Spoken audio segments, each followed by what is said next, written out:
Okay, we are live here on a Saturday afternoon.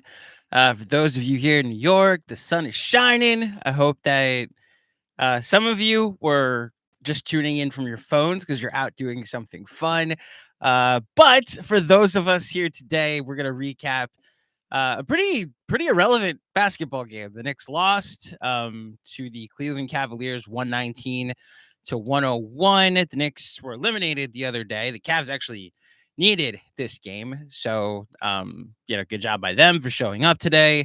Um, for those who don't, I do this every time, and I think it's unnecessary at this point. But for those who don't know me and are wondering where John is, I am the man behind the Knicks Film School account. Well, at least the one that chimes in during the post games. Andrew Claudio, producer, executive producer here at Knicks Film School, and we're gonna recap this one. And I could go right to the positives and say that Obi Toppin had a career high, and that was awesome. I can go right to the negatives and say that this defense gave up 119 to a Cavs team that's been spiraling lately. I can give excuses and say they were very short, so short to the point where Ryan Arcidiacono was made to play important minutes today, 22 of them to be exact.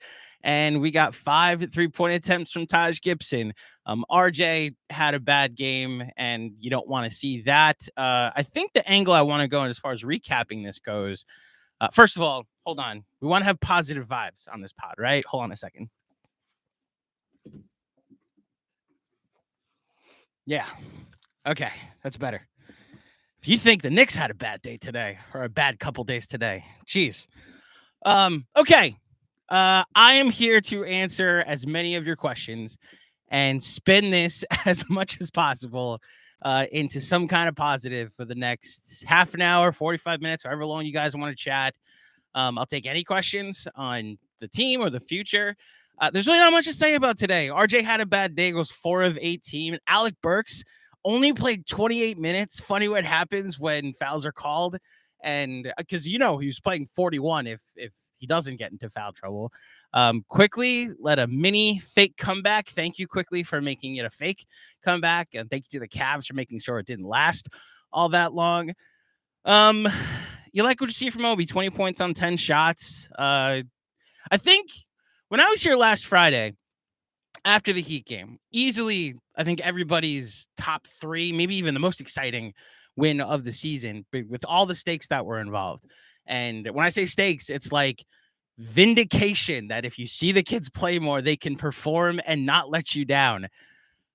I said in that post game that, like, imagine this being next season if Randall gets traded and they do keep Tibbs, which I know there is a large contingent of fire Tibbs. I'm not saying I'm not even part of that.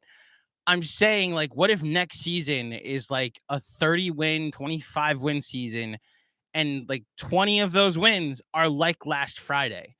And I think the reality check we're getting today is like next season could also be like 50 of what we saw today, where they're just overmatched from a talent perspective. Now, granted, again, no Quentin Grimes, no Julius. I don't know if that might be a net positive at this point.